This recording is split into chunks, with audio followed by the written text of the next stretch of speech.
Hello student, આજના લેક્ચરની અંદર આપણે જોવાના છીએ ચેપ્ટર નંબર 2 દ્રાવણોના એમસીક્યુ.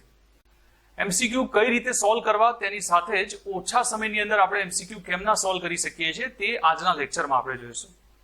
હવે એમસીક્યુ સોલ્વ કરવા હોય અને એ પણ ખૂબ જ ઓછા સમયની અંદર, તો તેના માટે આપણે 3 સ્ટેપ જે છે એને ખાલી ફોલો કરવાના છે, જેથી કરીને કોઈ પણ એમસીક્યુ જે છે એને આપણે સરળતાથી કેલ્ક્યુલેટર વગર સોલ્વ કરી શકીએ છીએ.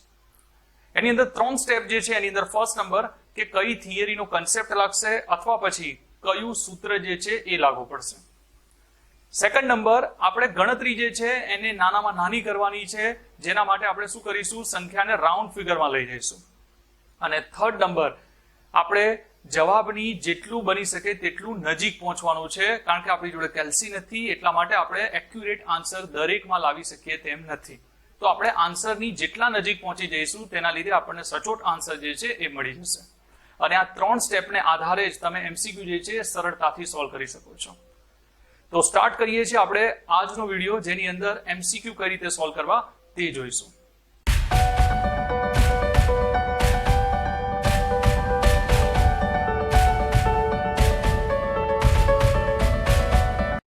ફર્સ્ટ, 18 ગ્રામ ગ્લુકોઝને 178.2 ગ્રામ પાણીમાં ઉમેરવામાં આવે તો 100 સેલ્સિયસે જલીય દ્રાવણમાં બાષ્પ દબાણ આપણે શોધવાનું છે. 3 સ્ટેપની વાત કરીએ આપણે. એમાંથી ફર્સ્ટ સ્ટેપ, સૂત્ર કયું હશે? દ્રાવણમાં બાષ્પ દબાણ એટલે પી શોધવાનો છે આપણે. અબાષ્પશીલ દ્રવ્ય તરીકે ગ્લુકોઝ છે અહીંયા અને દ્રાવક તરીકે પાણી છે, એનો મતલબ કે સૂત્ર રાઉલ્ટનું છે. સૂત્ર આપણે જાણીએ છીએ, બાષ્પ દબાણનો સાપેક્ષ ઘટાડો તો પી ડિગ્રી માઇનસ પી અપોન પી ડિગ્રી કોના બરાબર થશે? તો દ્રાવ્યના મોલ અંશ. અહીંયા તમારે કોઈ પણ ડબલ્યુ કે એમ લેવાની જરૂર નથી, કારણ કે આપણે ગણતરી જે છે ફટાફટ કરવાની છે અને આપણી જોડે કેલ્સી નથી. એટલે ફર્સ્ટ આપણે વાત કરી છે કે સૂત્ર કયું છે. હવે લઈશું સેકન્ડ સ્ટેપ, જેના માટે આપણે પી ની વાત કરીએ. પી શોધવાનો છે. પી ડિગ્રી આપણને નથી આપેલો, તો આપણે અહીંયા પાણી માટે કેટલો લઈશું? 760. એ આપણે યાદ રાખી લેવાનું છે. હવે આપણે લઈએ છીએ દ્રાવ્યના મોલ અંશ. દ્રાવ્યના મોલ અંશ સૂત્ર તમે જાણો જ છો, મોલ ભાગ્યા કુલ મોલ. તો અહીંયા જ આપણે સેકન્ડ સ્ટેપ લેવાના છે. સેકન્ડ સ્ટેપનો મતલબ કે આપણે રાઉન્ડ ફિગર લેવાનું છે, જેથી કરીને કિંમતને નાની કરી શકાય. તો સેકન્ડ સ્ટેપને ફોલો કરીશું. તો દ્રાવ્ય તરીકે કોણ છે? તો ગ્લુકોઝ છે. ગ્લુકોઝ છે તો ગ્લુકોઝની અંદર વજન ભાગ્યા આણ્વીય દળ 18 ભાગ્યા 180. કુલ મોલ એટલે ગ્લુકોઝ અને પાણી બંનેના. તો નીચે લઈશું આપણે ગ્લુકોઝ માટે ફરીથી 18 ભાગ્યા 180. હવે અહીંયા મેન 178.2. હવે આ કિંમત લઈએ તો કેલ્સી વગર થઈ શકે નહીં, એટલા માટે આપણે એને રાઉન્ડ ફિગર કરી દઈએ છીએ. 180. પાણી માટે આણ્વીય દળ 18 છે, 180 ભાગ્યા 18. ગણતરી કરી લઈએ ફટાફટ. 18 ભાગ્યા 180 એટલે 1 ભાગ્યા 10, 0.1. આ થશે 0.1 અને આ થશે 10. 0.1 ભાગ્યા નીચે શું થશે? 0.1 વત્તા 10 તો 10.1. બંનેના પોઈન્ટને કાઢી નાખીએ છીએ આપણે, તો નીચે બચશે શું? 101. રાઉન્ડ ફિગર 1 ભાગ્યા 100 એટલે આન્સર આવશે 0.01. તો સેકન્ડ સ્ટેપ જે છે આપણે અહીંયા પૂરું કર્યું છે કે કિંમતને નાની કરી શકાય. હવે જવાબની નજીક પહોંચવાનું છે, જે લાસ્ટ છે. પી ડિગ્રીની કિંમત આપણે જોઈ ચૂક્યા છીએ, 760 છે, અને પી આપણે શોધવાનો છે. લઈ લઈએ આપણે. આની કિંમત આપણે અભી હાલત શોધી 0.01. 0.01 બી લઈ શકો છો, આ મૂકો તો એનાથી પણ સારું છે, એ પણ આપણે મૂકી શકીએ. હવે 760ને સામે લઈ જાઓ અને ભાગ્યા 100 કરી દઈએ તો શું બચે? 7.6. 7.6 ને હું આ બાજુ લઈ દઉં, 760માંથી એને બાદ કરી નાખો. 7.6 ને બાદ કરો, શું મળે આપણને? 752.4. આન્સર ચેક કરીએ આપણે, તો આપણો આન્સર છે સી. હવે મેં તો અહીંયા જે છે ગણતરી તમને બતાવી છે. એક્ઝામની અંદર તમારે તો આવી કોઈ ગણતરી બતાવવાની નથી, એટલે જેટલું બની શકે એટલું ફટાફટ કામ કરવાનું છે. અને જેમ મેં કીધું એ પ્રમાણે 3 સ્ટેપને આપણે ખાલી ફોલો કરવાના છીએ. ફટાફટ આપણને એમસીક્યુ જે છે એ આવડી જશે. સેકન્ડ, 25 મિલી BOH ટ્વાઇસના દ્રાવણનું તટસ્થીકરણ 35 મિલી 0.1 મોલર HCl વડે થાય તો BOH ટ્વાઇસના દ્રાવણની મોલારિટી કેટલી હશે? હવે અહીંયા એક બેઝ આપ્યો છે અને એક એસિડ આપ્યો છે. તટસ્થીકરણ છે, સૂત્ર હું કહી ચૂક્યો છું. કયું લઈશું? ડાયરેક્ટ સૂત્રની વાત કરીએ. પહેલું સ્ટેપ આપણું, તો સૂત્ર કયું આવશે? M1V1 ઇન્ટુ એસિડિકતા, એ જ રીતે M2V2 ઇન્ટુ બેઝિકતા. બેઝ માટે એસિડિકતા લઈશું, એસિડ માટે બેઝિકતા લઈશું. તો ફટાફટ આપણે વાત કરી લઈએ છીએ. હવે શોધવાનું શું છે? BOH ટ્વાઇસના દ્રાવણની મોલારિટી શોધવાની છે. એનો મતલબ કે M1 શોધવાનો છે આપણે. V1 કેટલો છે આપણી જોડે? 25. BOH ટ્વાઇસ OH 2 છે, અહીંયાથી ખ્યાલ આવી જાય એટલે એસિડિકતા 2 છે. એટલે ફર્સ્ટ આપણી જોડે કિંમત આવી ગઈ. M2V2 આપણને આપેલા છે અહીંયા, એમાં છે 0.1 35 અને HCl તો H પ્લસ કેટલા નીકળે? એક જ. કિંમત મૂકી દઈએ આપણી જોડે. M1 ને સૂત્રનું કરતા બનાવીએ આપણે, તો કિંમત આપણને મળી જશે. હવે અહીંયા ફટાફટ કેલ્સી નથી આપણી જોડે, તો સીધી જ વાત કરીએ. 5 ગુણ્યા 5 અને 5 ગુણ્યા 7, બંનેમાંથી 5 ને દૂર કરી નાખીએ, ઉપર શું બચશે 7, નીચે 5, 5 ગુણ્યા 2 10, 0.1 છે તો એનો બી 10 નીચે આવશે, એટલે 10 ને 10 100, ઉપર બચ્યા 7, એટલે 7 ભાગ્યા 100, આન્સર આપણો 0.07. અહીંયા આપણે જોઈએ તો આન્સર કયો છે આપણો સી. તો તમે જોઈ શકો છો ખૂબ જ સરળતાથી આપણે વિધાઉટ કેલ્સી આની ગણતરી કરી શકીએ છીએ. ત્યાર પછી નીચેનામાંથી કોનું જલીય દ્રાવણ મહત્તમ ઉત્કલન બિંદુ ધરાવે છે? હવે અહીંયા અલગ અલગ ઓપ્શન આપેલા છે આપણને. હવે પહેલા તો ઉત્કલન બિંદુ સંખ્યાત્મક ગુણધર્મ છે, યાદ રાખવાનું છે આપણે. એટલે ઉત્કલન બિંદુ શું છે? સંખ્યાત્મક ગુણધર્મ. સંખ્યાત્મક ગુણધર્મ હોય તો કોની ઉપર આધાર રાખે? દ્રાવ્ય કણોની સંખ્યા ઉપર આધાર રાખે, અને દ્રાવ્ય કણોની સંખ્યા જેટલી વધારે હોય એટલું જ ઉત્કલન બિંદુ વધુ હોય. હવે દ્રાવ્ય કણોની સંખ્યા એટલે આપણે ફર્સ્ટ આની જ વાત કરીએ, Na2SO4, એને તોડી નાખીએ છીએ આપણે વિયોજન કરીને, એટલે આયનીકરણ કરીને આયનોને અલગ કરી નાખીએ છીએ. તો Na2SO4 ને અલગ કરું તો છૂટું શું પડશે? અહીંયા 2Na પ્લસ SO4 -2. ગણતરી કઈ રીતે થાય? તો આ 2 અને આ 1, એટલે ટોટલ કેટલા? 3. એનો મતલબ કે આની અંદર ટોટલ દ્રાવ્ય કણ કેટલા છે? તો 3 છે. જ્યારે KNO3 એને અલગ કરતા તો 2 થતા. યુરિયાને અલગ ના કરી શકાય એટલે 1, ગ્લુકોઝને અલગ ના કરી શકાય એટલે 1. એનો મતલબ કે આમાં જ સૌથી વધારે છે. અને આપણે કહી ચૂકીએ છીએ દ્રાવ્ય કણોની સંખ્યા જેમાં વધુ એમાં ઉત્કલન બિંદુ કેવું હશે? વધારે હશે. તો સીધું જ આપણે કહી શકીએ છીએ આન્સર કયો આવશે? તો એ.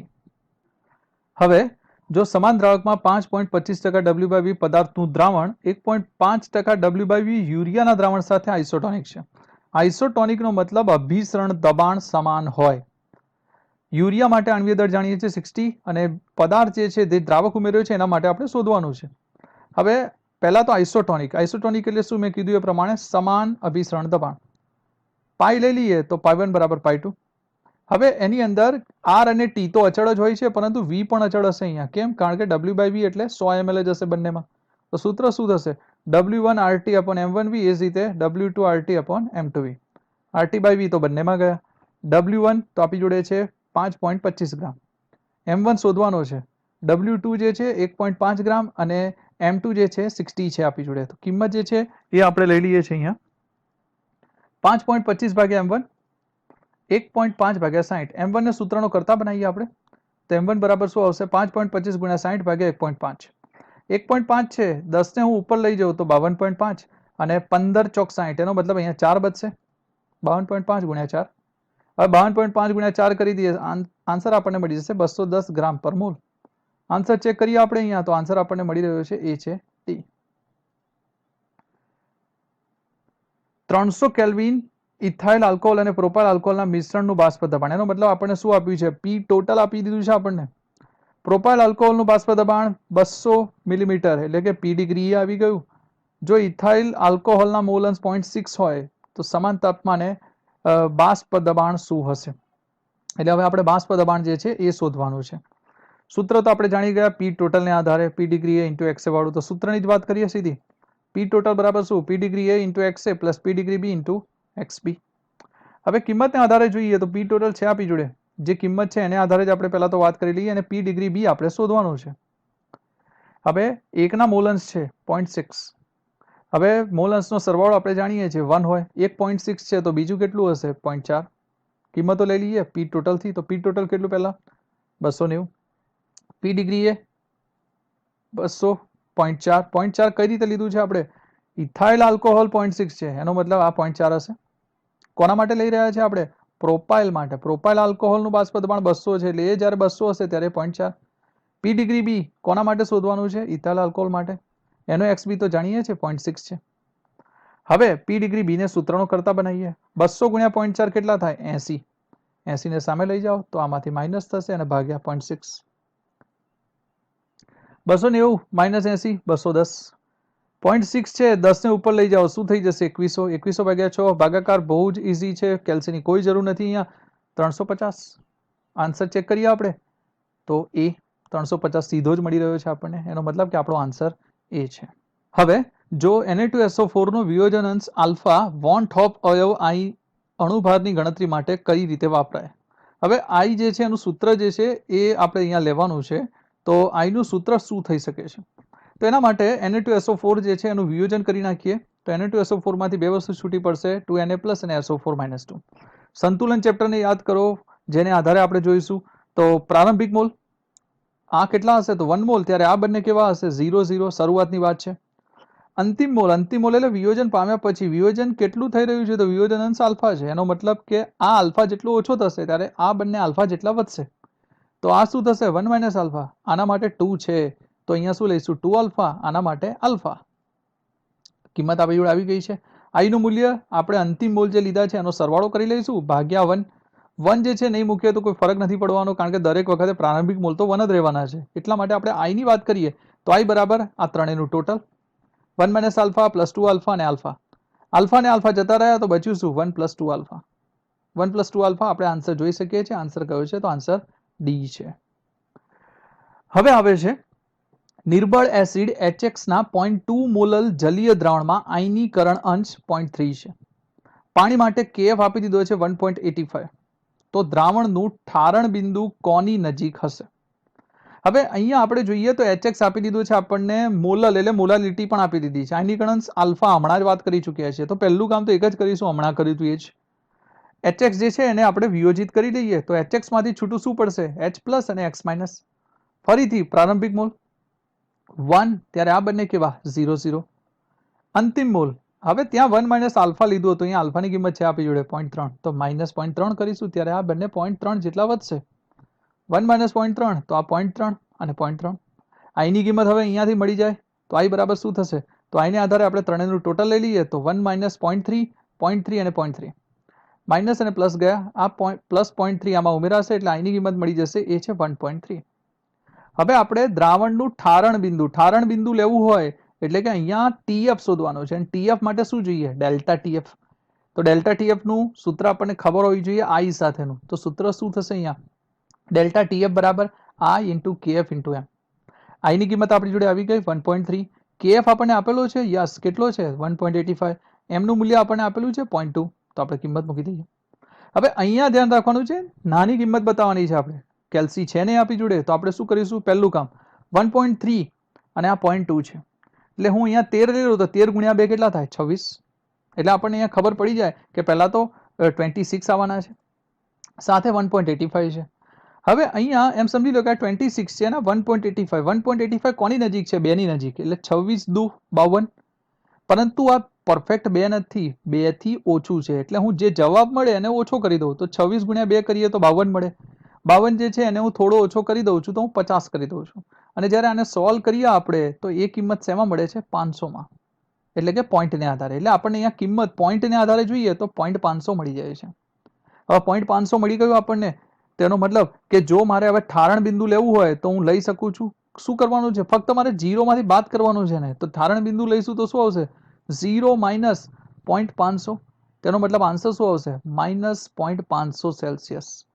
હવે આ જે જવાબ લાયા છીએ આપણે નજીક કોની છે એ જોવાનું છે, તો ચેક કરીએ આપણે કોની નજીક છે માઇનસ 480 સેલ્સિયસની નજીક છે. એનો મતલબ કે આપણો આન્સર શું છે તો આન્સર સી છે. મેં કીધું એ પ્રમાણે પરફેક્ટ આન્સર સાથે આપણે જઈ નથી શકતા કેટલીક વાર, કારણ કે કેલ્સીની જરૂર પડે છે અને વધુ સમય લઈ લે છે. આપણે ઓછામાં ઓછા સમયની અંદર કરવાનું છે એટલે આપણે રાઉન્ડ ફિગર કરીને જઈશું અને બની શકે તો પોઈન્ટ માટે હંમેશા 100,000નો જ યુઝ કરવાના છે, એટલે પહેલા જ પોઈન્ટને દૂર કરીને જ કામ કરીશું. હવે આવે છે કયા પ્રવાહીની જોડી રાઉલ્ટના નિયમમાં ધન વિચલન દર્શાવે છે? હવે ધન વિચલન, તો ધન વિચલન માટે શું હોય પહેલા તો એ યાદ રાખી લઈએ. કયા પ્રકારની આંતરક્રિયાઓ થાય? તો ધન વિચલન માટે A અને B આંતરક્રિયા વધુ હોય. હવે બધા ઉદાહરણ જોવાના છે. હવે એક જ પોઈન્ટમાં કેવું હોય તો તમારે એટલું જ યાદ રાખવાનું છે કે ધન વિચલન માટે તમારે એવું ઉદાહરણ પસંદ કરવાનું કે જેની અંદર એક ધ્રુવીય હોય અને એક અધ્રુવીય હોય, અને બીજું તેમાં કોઈ પણ પ્રકારનો હાઇડ્રોજન બંધ ન બનવો જોઈએ તે બંને વચ્ચે. જેમ કે પ્રથમ પાણી અને હાઇડ્રોક્લોરિક એસિડ, તો આની અંદર પાણી અને હાઇડ્રોક્લોરિક એસિડની વાત કરીએ અહીંયા તો પાણી અને HCl વચ્ચે પણ હાઇડ્રોજન બંધ બની જાય. પાણી અને નાઇટ્રિક એસિડ, તો આની અંદર પણ એકબીજા જોડે બંધ બની જાય, કારણ કે આ બધા કેવા છે ધ્રુવીય છે. પરંતુ આની વાત કરીએ બેન્ઝીન પ્લસ મિથેનોલ, તો બેન્ઝીન જે છે અધ્રુવીય છે જ્યારે મિથેનોલ ધ્રુવીય છે. અને આ બંને વચ્ચે શું કોઈ પણ પ્રકારનો હાઇડ્રોજન બંધ બને ના બને.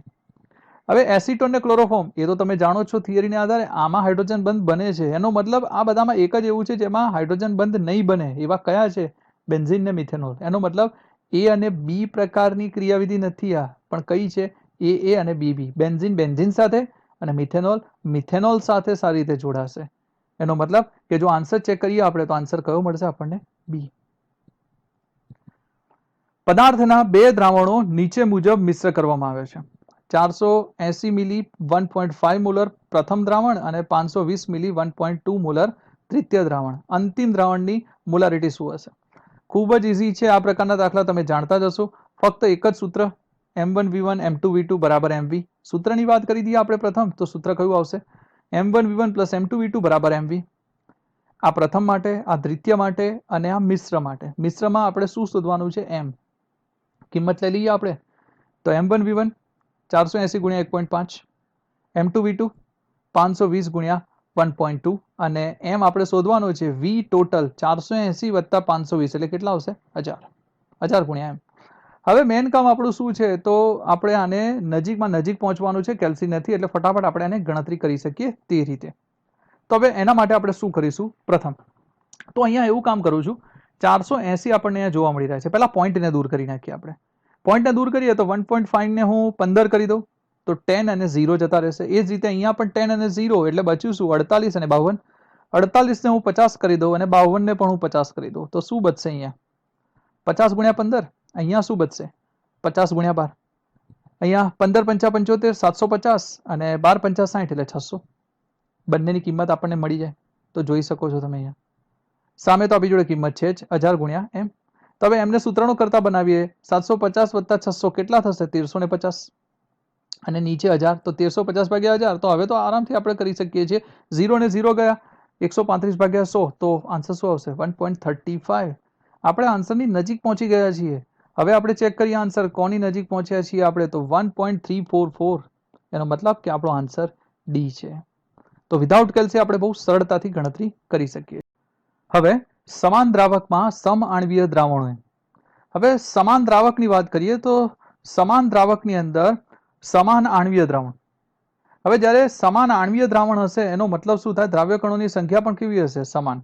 અને જો દ્રાવ્ય કણોની સંખ્યા સમાન હોય તો સંખ્યાત્મક ગુણધર્મો જે છે એ સમાન જ રહેવાના છે. એનો મતલબ કે આપણને અહીંયા બે વસ્તુ કીધી છે, ઠારણ બિંદુ અને ઉત્કલન બિંદુ દેખાઈ રહ્યા છે. હવે જો દ્રાવ્ય કણો જ સમાન હોય તો પછી ત્યાં ગાડી ઉત્કલન બિંદુ હોય કે ઠાર બિંદુ હોય બંને કેવા રહેવાના છે? સમાન જ રહેવાના છે. એનો મતલબ કે અહીંયા આપણને સમાન ઉત્કલન બિંદુ અને ઠારણ બિંદુ જે છે એ જોવા મળે. ઓપ્શનને આધારે જોઈએ આપણે તો ઓપ્શન આપણને મળશે અહીંયા સમાન ઉત્કલન અને ઠારણ બિંદુ એટલે કે આન્સર જે છે એ ડી. અહીંયા એમ પણ કહી શકો છો, માન લો કે આની અંદર આપણે એમ કહીએ કે NaCl કે KCl નાખેલા છે. હવે NaCl કે KCl નાખેલા હોય તો NaCl ની અંદર કેટલા છે? તો 2. KCl માં કેટલા છે? 2. તેનો મતલબ બંને માટે ઉત્કલન બિંદુ સમાન હશે. હવે બંનેની અંદર બે જ દ્રાવ્ય કણો છે તો એ બંને માટે ઠાર બિંદુ પણ કેવું રહેશે? સમાન જ રહેશે. એટલે ત્યાં આપણને બંને વસ્તુ સમાન જ મળવાની છે, એમાં કોઈ ફરક નહીં પડે. 29% વજનથી H2SO4, 3.60 મોલર સલ્ફ્યુરિક એસિડ, આણવીય દળ 98 અને ઘનતા આપણે શોધવાની છે. પર્સન્ટેજ W/W ઘનતા અને મોલારિટી બંને વચ્ચેનો રિલેશન આપણે જાણીએ છીએ. સૂત્ર હું પહેલા કહી ચૂક્યો છું. મોલારિટી બરાબર સીધું જ સૂત્ર MCQ માટે ખાસ percentage W/W into 10 into D upon molecular weight એટલે કે આણવીય દળ. દરેક વસ્તુ આપણે અહીંયા મૂકી દઈશું અને ડી આપણે શોધવાનું છે એટલે ડીને સૂત્રનો કરતા બનાવી દઈએ તો ડી બરાબર શું થશે?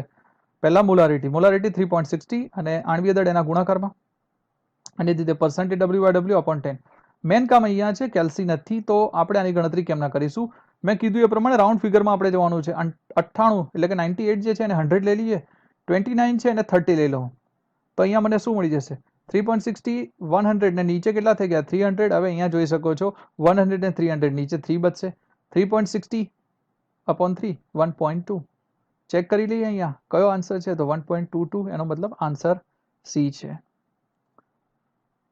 80 સેલ્સિયસ છે શુદ્ધ પ્રવાહી A નું બાષ્પ દબાણ 520 મીમી, શુદ્ધ પ્રવાહી B નું 1000 મીમી અને A અને B નું મિશ્ર દ્રાવણ 80 સેલ્સિયસ એક વાતાવરણ દબાણે ઉકળતા હોય તો મિશ્રણમાં A નું મૂલ્ય એનો મતલબ કે અહીંયા આપણે શોધવાનું છે XA, મોલ અંશ શોધવાના છે. અગેન બે દ્રાવણો છે એટલે P ટોટલ જ લેવું પડે આપણે. તો P ટોટલ કેટલું હશે? P degree A into XA upon plus P degree B into XB. સૂત્ર આપણે જાણીએ જ છીએ. તો હવે પહેલા આપણે એને આધારે જ વાત કરીશું અહીંયા. તો પહેલા કિંમત મૂકી દઈએ તો 1 ATM ઇક્વલ ટુ 760 ટોટલ આપણે આપી દીધું છે 760 ઇક્વલ ટુ હવે P ડિગ્રી A અને P ડિગ્રી B આપી જોડે છે XA અને XB એને માટે આપણે ખાલી વાત કરવાની છે. તો 520 ઇન્ટુ XA હવે XA જે છે એ એના માટે આપણે મૂલ્ય શોધવાનું છે, તો XB ની જગ્યાએ આપણે શું લઈ શકીએ? 1 માઇનસ XA લઈ શકીએ, કિંમત મૂકી દઈએ. P ડિગ્રી B તો છે જ 1000, કૌંસને ખોલી નાખીએ. 1000 માઇનસ 1000 XA. હવે 760 1000 ને સામે લઈ જવું. 760 માઇનસ 1000 એટલે માઇનસમાં આન્સર આવશે. 520 XA માઇનસ 1000 XA એટલે અહીંયા પણ માઇનસ આવશે, એટલે માઇનસ માઇનસ પ્લસ. તો શું બચશે અહીંયા? તો અહીંયા બચશે આપણી જોડે 240. આ બાજુ શું બચશે? 480 XA. XA ને સૂત્રનો કરતા બનાવીએ તો 0.5. એનો મતલબ અહીંયાથી તમે જોઈ શકો છો. હવે અહીંયા આપણને શું કીધું છે? મિશ્રણમાં એનું મૂલ્ય આપણે શોધવાનું છે, તે પર્સન્ટેજની અંદર લેવાનું છે, એટલે કે મોલ પર્સન્ટેજ લેવાના છે. મોલ પર્સન્ટેજ એટલે બીજું કંઈ નહીં, આપણે ખાલી અહીંયા ગુણ્યા 100 કરવાના છે. તો મોલ પર્સન્ટેજ લઈ લઈએ તો 0.5 ગુણ્યા 100, આન્સર આવી જશે 50. તો હવે ચેક કરીએ આપણે 50, તો આન્સર આપણો ડી છે. નીચેનામાંથી કયો સાંદ્રતા અવયવ એ તાપમાન સાથે બદલાય છે? હવે તાપમાન સાથે બદલાય કે ના બદલાય એનો આધાર શું છે? તો તાપમાન જે છે એ કદ પર અસર કરે છે. એનો મતલબ કે કદ જેમાં આવતું હશે તેને જ ઇફેક્ટ કરશે. કદ તાપમાન સાથે સંબંધ ધરાવે છે. હવે કયું સૂત્ર એવું છે જેની અંદર વોલ્યુમ એટલે કે કદ આવે છે? મોલારિટી દ્રાવણનું કદ આવે છે, મોલાલિટી વજન આવે છે, મોલઅંશ વજન આવે છે, વજનાંશ વજન આવે છે. એનો મતલબ આ એક જ છે, મોલારિટી. એનો મતલબ આપણો આન્સર એ છે. N-હેપ્ટેન અને ઇથેનોલના મિશ્રણ દ્વારા દ્વિઅંગી પ્રવાહી દ્રાવણ બનાવવામાં આવે છે. દ્રાવણના વર્તણૂકના આધારે કયું વિધાન સાચું છે? હવે અહીંયા આપણને ઓપ્શન આપી દીધા છે. હવે અહીંયા જો N-હેપ્ટેન અને ઇથેનોલ. હવે પહેલા જ અગાઉ આ રીતનો MCQ આવી ચૂક્યો છે, તો હું તમને પહેલા જ કહી ચૂક્યો છું કે N-હેપ્ટેન કેવું છે? અધ્રુવીય. અને ઇથેનોલ કેવું છે? ધ્રુવીય. એનો મતલબ જ્યારે અધ્રુવીય અને ધ્રુવીયની વાત કરીએ તો એ બંને વચ્ચે કોઈ જ પ્રકારની આંતરક્રિયા નથી થવાની, એટલે આંતરક્રિયા વીક હશે. એનો મતલબ એ અને બી પ્રકારની આંતરક્રિયા વીક હશે. તો એનો મતલબ કઈ આંતરક્રિયા સારી હશે? તો એ અને બી. અથવા એમ પણ કહી શકો છો અધ્રુવીય અધ્રુવીય સાથે સારો જોડાય, અથવા ધ્રુવીય ધ્રુવીય સાથે સારો જોડાય. હવે તમે જ જાણો જ છો કે એ અને બી આંતરક્રિયા વધુ શેમાં થાય? ધન વિચલન કે ઋણ વિચલન? તો આપણે જાણીએ છીએ કે ધન વિચલન માટે સૌથી સારી જોવા મળે છે, એટલે જ આપણે એમ કહી શકીએ છીએ કે માટે ધન વિચલન જે છે એ જોવા મળશે. આન્સર કયો થશે આપણો? ડી. દ્રાવણ બી ના આદર્શ છે અને રાઉટના નિયમમાં ધન વિચલન દર્શાવે છે. એટલે તમે ઉદાહરણને આધારે એને યાદ રાખી શકો છો. હવે જો સોડિયમ સલ્ફેટને જલીય દ્રાવણમાં કેટાયન અને એનાયનમાં સંપૂર્ણ વિયોજન પામતા ધરાવવામાં આવે તો જ્યારે 0.01 મોલ સોડિયમ સલ્ફેટને 1 કિલોગ્રામ પાણીમાં દ્રાવ્ય કરતા પાણીનું ઠારણ બિંદુમાં પરિવર્તન ડેલ્ટા TF કેટલું થાય? હવે અહીંયા ઠારણ બિંદુમાં પરિવર્તન એટલે કે ઠારણ બિંદુમાં થતો ઘટાડો ડેલ્ટા TF આપણે શોધવાનો છે. પહેલી વસ્તુ, કેટાયન અને એનાયનમાં સંપૂર્ણ વિયોજન પામે છે, એટલે આપણે પહેલાનું વિયોજન કરી નાખીએ છીએ. Na2SO4 તો 2Na+ અને SO4 - 2. હવે પ્રથમ આપણે એ જોવાનું છે અહીંયા કે Na2SO4 જે છે એની અંદર આપણને આયનો મળી રહ્યા છે. એનો મતલબ કે અહીંયા આપણે વોન્ટ ઓફ અવયવ I લેવો પડશે. સાથે KF પણ છે અને ડેલ્ટા TF એ સૂત્ર તમે જાણો છો મોલાલિટીનું, કારણ કે આપણી જોડે અહીંયા મોલ પણ છે. તો અહીંયા આપણે પહેલા I ની વાત કરી લઈએ તો આ 2 અને આ 1 એટલે ટોટલ I બરાબર કેટલા થયા? 3. સૂત્ર ડેલ્ટા TF નું, તો ડેલ્ટા TF બરાબર I × KF × M.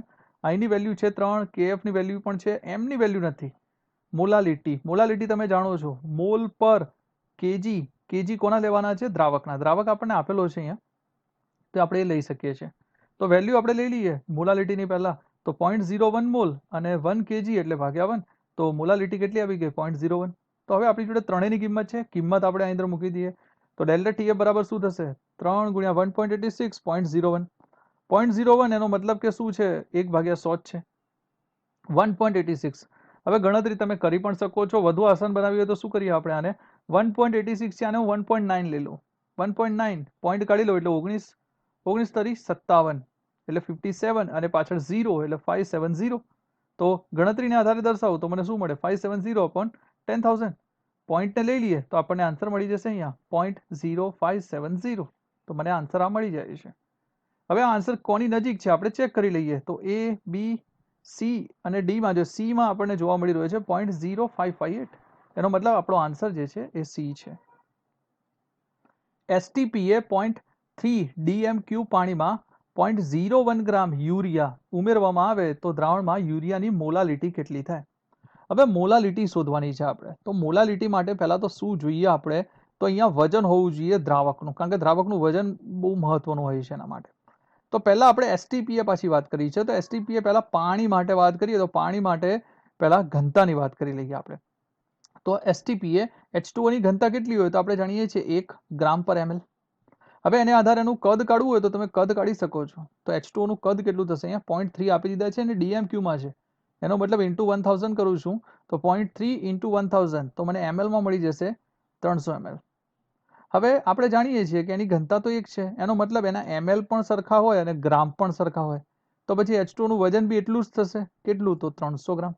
તો આપણી જોડે H2O નું વજન આવી ગયું છે. હવે સીધી મોલાલિટી શોધી નાખીએ છીએ આપણે. તો મોલાલિટી બરાબર બે સૂત્રો છે. મોલ પર કિલોગ્રામ દ્રાવક લઈ શકો છો અથવા પછી 1000 ને આધારે જે હું અહીંયા લઈ રહ્યો છું હાલમાં. તો મોલાલિટી બરાબર આપણે શું લઈ લઈએ છીએ? 1000 ગુણ્યા દ્રાવ્યનું વજન કેટલું છે? 0.01. આણ્વીય દળ એનું યુરિયાનું કેટલું હોય તો 60 અને દ્રાવકનું વજન કેટલું છે? 300. તો અહીંયા કિંમત મૂકી દઈએ આપણે અને સીધી અને સિમ્પલ ગણતરી છે. અહીં અંદર કંઈ જ વધારે નથી. અહીંયા તમે જોઈ શકો છો. આને આધારે જોઈએ તો 6 ગુણ્યા 3 એટલે અહીંયા આપણે જોવા જ મળી રહ્યું છે 6 તરી 18. 0 ને હું દૂર કરી દઉં અને અહીંયા જોઈ જ શકો છો 0.01 છે એટલે 100 અને 100 તો 100 અને 100 તો જતા રહેવાના છે. તો બચશે શું ખાલી? તો 1/1800. હવે 1/1800 જે છે એની અંદર તમે આ 00 ને અહીંયા 10⁻² કરીને 1/18 બી કરી શકો છો. જવાબ આવી જશે 0.000555. હવે હું પોઈન્ટ કાપી લઉં અહીંયાથી.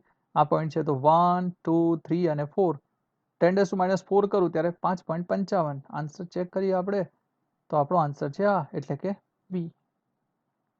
હવે 1000 ગ્રામ પાણીમાં 120 ગ્રામ યુરિયા દ્રાવ્ય કરતા બનતા દ્રાવણની ઘનતા 1.15 ગ્રામ પર મિલી. તો આ દ્રાવણની મોલારિટી શોધવાની છે આપણે.